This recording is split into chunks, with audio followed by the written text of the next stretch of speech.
Ukraine's drones turn Putin's $2 billion T-90M shield and missile depot to ash. Today, Ukraine seized a rare opportunity when Russia relaxed its defenses. The result was devastating. They transformed a key missile depot and top-tier main battle tanks into twisted metal. This clash is a clear demonstration that modern warfare has changed forever. Smart sensors and drones have proven they are more effective than thick layers of heavy steel. Even Russia's elite $4.5 million T-90M tank could not survive this new reality of high-tech combat. The financial toll is staggering. Experts calculate that Russia lost nearly $2 billion in military assets, including armored vehicles and vital ammunition supplies. To understand the scale of this disaster, we need to return to the beginning and see why Moscow believed their new tank was unstoppable against these modern threats. Earlier in October, after losing more than 11,200 tanks since the conflict began, the Kremlin pushed what it called its trump card onto the Shakov front line in Donetsk. The T-90M Pro Riv, equipped with a digital fire control suite, improved armor, and a 125mm gun, entered the battlefield in a formation of 6 tanks, supported by dozens of older models. Moscow believed this upgrade would restore its fading steel advantage, demonstrating that sophisticated armor still had a future in a war increasingly shaped by drones. Within 24 hours, that belief began to collapse. Dawn rose over the northern edge of Shakov beneath a crawling layer of fog, the type of weather that hides an approaching armored column just long enough to lure it forward. As visibility improved, 36 Russian tanks advanced toward Ukrainian lines, with the 6 T-90Ms positioned as the spearhead. Ahead of them, about 40 motorcycle reconnaissance teams raced through the mist to locate weak points. This was Russia's attempt to seize momentum before Ukraine's artillery and aviation were fully activated. Ukraine was already watching. High above the haze, a Furia Mk2 reconnaissance drone worth about $120,000 and a smaller Leleka-type UAV priced near $60,000 drifted silently, feeding precise geo-coordinates of every tank and scout team into Ukrainian fire control networks. From the ground, the Russian push looked coordinated. From the air, it was a formation moving straight into a prepared kill zone. Roughly 9 kilometers away, Ukrainian 2 S-3 Akatsia self-propelled howitzers, each valued at around $600,000, opened fire. Shells ripped through the morning quiet and crashed into the front of the column, forcing the motorcycle teams to swerve violently. The barrage broke the Russian tempo, pushing units into predictable patterns that drones could track more easily. Then, the first catastrophic moment arrived. A T-90M rolled over a concealed TM-62 mine.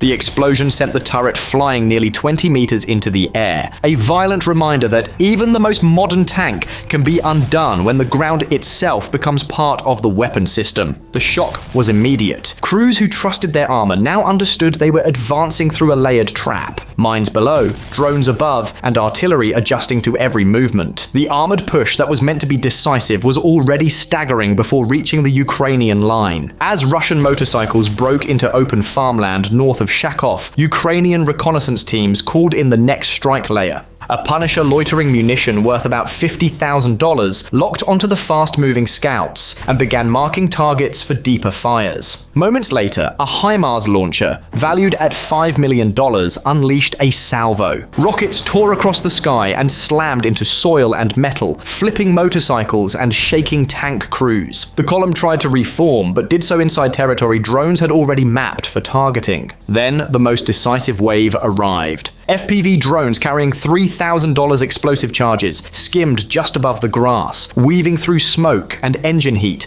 before diving onto tank roofs. 3 T-90Ms were hit in quick succession, each erupting into thick plumes of smoke as crews bailed out. The remaining 3 T-90Ms pulled back. Crews now aware they were being hunted from angles their armor could not defend. From concealed tree lines, a Dana M2 howitzer, worth about $2 million, joined a French Caesar system, valued near $4.8 million, coordinating strikes to block Russian reinforcements and pummel the rear of the armored formation. formation. Drones updated coordinates in real time, transforming every adjustment into new firing data. As daylight faded, the front line quieted, but the operation did not end. Night fell over Shakov like a sheet of black glass. At exactly 10 p.m., UJ-22 reconnaissance drones worth about $80,000 each lifted off, followed by squadrons of Ram-2 loitering munitions priced near $70,000. They climbed to about 600 feet and banked east towards smoldering battlefield sectors where the 3 surviving T-90Ms had retreated near ammunition trucks. Infrared sensors on the UJ-22S lit operators' screens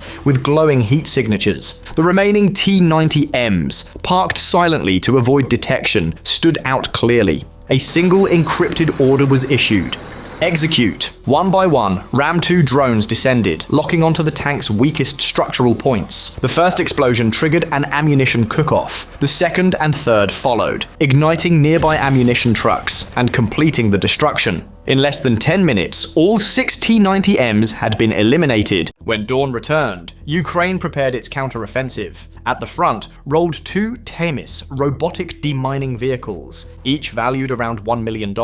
They pulsed sensors into the ground and triggered TM-62 mines safely ahead of advancing troops. Behind them, infantry teams moved in disciplined 100-meter bounds. MG-3 machine guns, $10,000 belt-fed systems, clattered from sidecars supporting the advance. Overhead, MiG-29 Mu-2 fighter jets, worth about $25 million, swept through the mist and released S-13 rockets, priced at $15,000 each, into tree lines and bunkers. Explosions shattered defensive positions and ignited fuel dumps. By 7:30 a.m., organized Russian resistance in the sector collapsed. About 20 Russian vehicles were destroyed, including tanks and armored carriers valued close to $200 million collectively. Part of the broader $2 billion in total losses, Russia was now suffering across multiple fronts. A second Russian counteroffensive attempted to form, but was detected early by Ukrainian thermal drones. M777 howitzers, valued at $3 million each, pivoted and opened fire from 12 miles away. Their first rounds struck fuel trucks, and a Javelin missile costing $200,000 destroyed another T-90M by punching through its turret roof. By dusk, Shakov had become a graveyard of blackened steel. Beyond Shakov, Russia moved to defend a strategic site, the narrow Fminsk missile and ammunition depot. At 8:42 a.m., BM-21 Grad launchers fired salvos from tree lines, while T-90 and T-80 BVM tanks surged forward. Kaliber cruise missiles streaked overhead towards the outer perimeter. This was a major Russian attempt to stabilize its long-range strike capability. Ukraine responded immediately. Su-27 fighters and Su-24 bombers swept low, dropping precision-guided munitions that shattered Grad batteries before they could reload. Combat robots advanced beside infantry, streaming real-time video back to commanders. NATO standard 81mm and 120mm mortars bracketed Russian troops and forced them from shallow bunkers. Russia countered with electronic warfare. Jamming vehicles disrupted incoming FPV drone swarms, causing many to spiral to the ground. Russian T-90S pushed forward, firing 125mm shells into advancing Ukrainian elements. MRAPs absorbed initial impacts, allowing anti-armor teams to flank using 30-pound shoulder-launched rockets. One T-90 was destroyed at close range, forcing the others into narrow urban corridors. Above the depot, Su-27 fighters dueled Russian interceptors at high altitude, while Su-24 bombers adapted anti-ship missiles for strikes against hardened command bunkers. From the tree line, Ka-52 helicopters slashed in low, firing 30mm bursts across Ukrainian positions, until drone swarms rose to meet them. Some drones carried explosives, others merely dove into rotor systems. Several gunships retreated or crashed, unable to operate in the dense aerial clutter. With air threats reduced, Ukrainian engineering robots carved lanes through mines and wire. T-72 tanks surged into the depot under a rolling artillery barrage that shifted forward in 200-yard increments. Drone spotters marked Russian armored knots for immediate strikes. RPG teams engaged isolated vehicles from alleyways, while fuel dumps and ammunition sheds erupted in secondary explosions. Desperate to save the depot, Russia fired additional Kaliber missiles, but Ukrainian air defenses positioned less than 5 miles behind the line intercepted most mid-arc. A handful struck the compound, adding to the destruction, but failing to reverse the momentum. Inside burning corridors, small gun robots provided suppressive fire, while Ukrainian and Russian medics briefly called micro-ceasefires to evacuate wounded soldiers. Minutes later, fighting resumed. When the final blast faded, the narrow Fominsk depot lay crippled, its ammunition stores shattered, and its logistics network severely disrupted. Analysts estimated Russia had lost up to $1.8 billion in missiles, helicopters, and depot assets at this site alone. Far from the fire, Ukrainian officers worked from a shelter in Shahuiv. They used old radios with special codes to stay hidden. Russian Orlan-10 drones tried to find their location, but electronic warfare trucks blocked the signals with noise. Outside, crews rushed to save fuel and parts from damaged hangars. They loaded trucks destined for the Kharkiv Air Command.